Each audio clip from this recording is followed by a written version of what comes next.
المهم جمعت الفلوس مزيان مع هاد الشريك، خيرنا ما ياكلوا غيرنا. ما عندي البرويطه، ما عندي الفاس، ما عندي المنطقه اللي يخلصوني نخلصكم. وعرفتي كيبان لي الدوار، ولكني راسي قاصح. عمرني تخيلت يجي واحد النهار انني نكون تنبيع البيض حتى نولي اكبر مقاول في المغرب. وعمرني تخيلت باللي انا نبني مسجد في السنغال ومن طرف الملك حسن الثاني رحمه الله. وهذا الشيء راه بزاف اصاحبي. ولكن اللي خصك تعرف باللي انا عندي بزاف ديال الانجازات درتهم في حياتي. ولكن السؤال كيفاش تحولت حياتي من فقير الى بائع بيض الى اكبر مقاول في المغرب، وكيفاش كانت حياتي وشنو هما المعاناه اللي دزت منهم والمغامرات اللي خلاوني نوصل لهذا الثراء اللي انا فيه. السلام عليكم، انا هو عمر التيسير وملقب بنص بلاصه. وبزاف ديال الناس يسولوا على القصه تاعي وشنو هي الحقيقه ديال نص بلاصه. كلشي هادي نحكيه لكم، ولكن وحده معكم عمر التيسير، فقير واسره فقيره وعايشين مع الفقراء، مغربي امازيغي من بلده طمنه واللي بعيده على اكادير تقريبا مشي 95 كيلومتر. ولكن هادشي كامل ما تيهمش، اللي مهم هو انني بديت الخدمه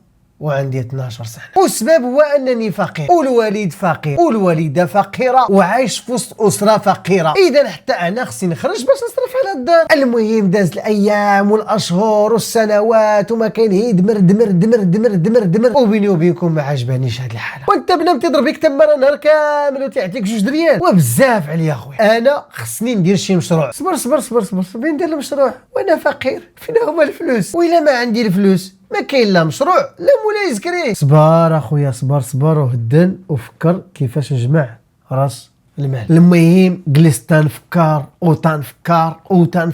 وغادي تنفكر ونفكر وطاحت ليا واحد الفكره جهنميه باش نجمع بها راس المال وخصني نطبقها قبل ما يسبقوني ليها الخوت. اللي خصكم تعرفوا ان في بلده طمنار ان العيالات ديالنا هما اللي تيمشيو يبيعوا البيض في السوق، العيالات. وباش تمشي هاد المرة للسوق تبيع البيض خصها توجد الماكله للدراري والغدا ديال راجلها وتجمع نعماسي ديال الدار وتشد النوبه ديال الطوبيس وتشد السحام مع الرجال وكاينه اللي جرى معاها ولادها. والمهم هاد العيالات ما يوصلوا للدار حتى يموتوا ليهم الركاب. ومن هنا جاتني الفكره، علاش انا ما نهنيهم من هاد العذاب كامل وناخذ النصيب ديالي من كل بيضه. بمعنى بعت لهم البيضه ب 30 ريال نعطيهم درهم وناخذ 10 ريال وها انا نجمع راس المال باش ندير ذاك المشروع ديالي. وفعلا مشيت عندهم باش نقترح عليهم هاد الفكره. واللي خصكم تعرفوا باللي انا عمر التيسير عندي كامل الثقه انهم هادي يوافقوا ليا على هاد الفكره. علاش؟ حيت انا عند دوك الناس معروف بالصدق والقول والعمل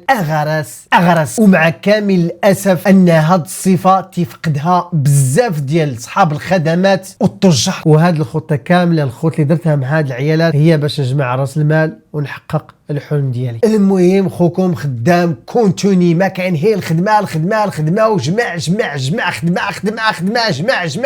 تجمعت راس المال. ودابا جمعت راس المال وصلت لمرحله باش نحل واحد المقاوله صغيره. سبحان الله، في دوك الايام فاش حليت المقاوله الصغرى ديالي في دوك الايام واحد الشركه فرنسيه درت واحد العقد مع المغرب والقضيه هذه تزول ويتحركوا الفلوس وكاع الرجال ديال الدوار هذه تنفعوا. وهي ان هذه الشركه الفرنسيه هذه تدوز طريق من اكادير الى طمنار. وهذه الشركه الا بغات تدوز طريق ما بين اكادير وطمنار خصها الاسمنت والزفت والحجر. وحنا الناس ديال طمنار عندنا الحجر، خيرنا ما ياكلوا غيرنا. انا عندي مقاوله صغرى وهذه فرصه باش نبيع الحجر لهذه الشركه الفرنسيه. ولكن كاين واحد المشكل، عندي مقاوله بلا خدامه بلا موظفين، ما عندي البرويطه، ما عندي الفاس، ما عندي المنطقه، ما عندي باش نهرس الحجر، ما عندي والو من المعدات باش نهرس الحجر. المهم بديت نفكر وغادي تنفكر انت عرفتي شحال فكرت اشنا هو الحل باش نبيع الحجر لهاد الشركه وانا مقاوله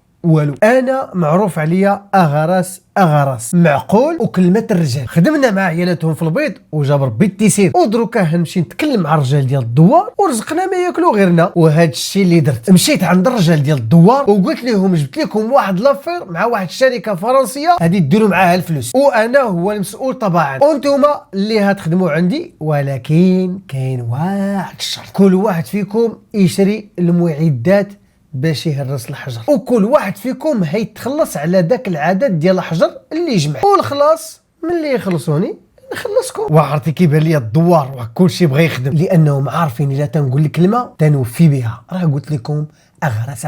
وها انتم تتشوفوا بديت مشروع ديال البيض بدون راس المال، ودرت مقاوله صغرى، وهاني تنبيع دروك الحجر للشركه الفرنسيه بدون راس مال. اودي كلشي ديال الله، غير بنام يتوكل على الله، بلا ما نخبي عليكم الخوت وديك العياقه وباللي انا ودارت وفعلت. لا، فعلا ديك الشركه الفرنسيه بهذه الفكره اللي درت ولات معجبه بيا، لانك باش دير واحد المشروع بدون راس المال وتقنع الدوار كامل يخدم عندك وهما يشريو دوك المعدات، راه ما سهلش. عرفتي اش وقع من بعد؟ هاد الشركه الفرنسيه اقترحت عليا نتوظف عندها وبصالير صحيح، ومشي نعم سيدي انا نعيش في اوروبا. وعرفتي في الخمسينات والستينات طلبك فرنسا تجي تخدم عندها وتستقر عندها، راه فرصه لا تتعوض. ولاني راسي قاصح، هاد العرض المغري انا رفضته، ولاني هاد العرض في 2023 ما غاديش نرفضو. ما كانش عندي العقل.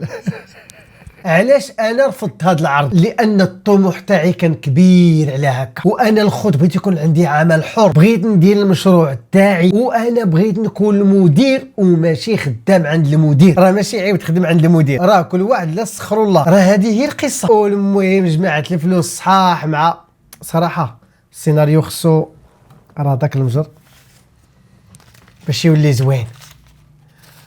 المهم جمعت الفلوس مزيان مع هاد الشركه، ولات عندي مقاوله كبيره، ولاو عندي الكاميوات، ولاو عندي الموظفين والعمال، وليت تنتعامل مع مقاولات كبار وشركات كبار ما شاء الله. في 1960 وقعت واحد الحادثه ما فيها ما يتشاف في أكادير، واللي هي حادثه الزلزال، وقدر الله واللي وقع والله يرحم الجميع. وفي هذه الحادثه اللي وقعت في أكادير كان لابد ان أكادير يتعاود لها الاصلاح، وكان لابد ان تدخل، لان المقاوله ديالي داخله لهذا الشيء ديال البني، ولكن دار فيها ربي تاويل الخير. واللي تحت اشراف الجنرال ادريس بن عمر، واللي كان عامل ديال مدينه أكادير. وبكل صراحه هذا المشروع غادي ناخذ فيه الفلوس عادي، ولكن في نفس الوقت الخوت راه استخدمت الانسانيه ديالي. هنا سخرت الكاميوات ديالي باش تهز الماكله للناس ديال أكادير، واللي كانوا مساكن متضررين بالزلزال ديال أكادير. في 1961 تحرر المغرب من الاستعمار، وفي هذه السنه جاتني واحد الخبر بحال الصاعقه. عمر التيسي اللي كان فقير وكان مسكين تيبيع غير البيض، سمعت باللي ان الحسن الثاني ولا معجب بيا بهاد الاعمال اللي قمت بها في مدينه أكادير. النجاح الاول درت مقاوله صغرى هي بالفلوس ديال البيض، النجاح الثاني خدمت مع الشركه الفرنسيه، النجاح الثالث درت مقاوله كبرى، النجاح الرابع شديت المشروع ديال بناء مدينه أكادير، والنجاح الخامس الحسن الثاني الله يرحمه كان معجب بيا، وهذا شرف ليا. وإلا قلت لكم باللي الحسن الثاني راه معجب بيا فهذا تيدل على انني غادي نشد بزاف ديال المشاريع، والله يرزق من يشاء بغير حساب. وفعلا الحسن الثاني رحمه الله عقد معايا ببناء عدد كبير من المدن في المغرب، عقد بناء مكتبة الفوسفات ومكتبة السكة الحديدية ومكتب صالح للشرب. بينت الحسن الثاني المصداقية تاعي والإتقان تاعي في العمل، وأني قاد على الكلمة. خليني ساكت الله يرحم بها الوالدين، راه صافي راه بزاف الخوت، نزيد نكمل اللي ليها. الحسن الثاني رحمه الله صفتني باش نبني مسجد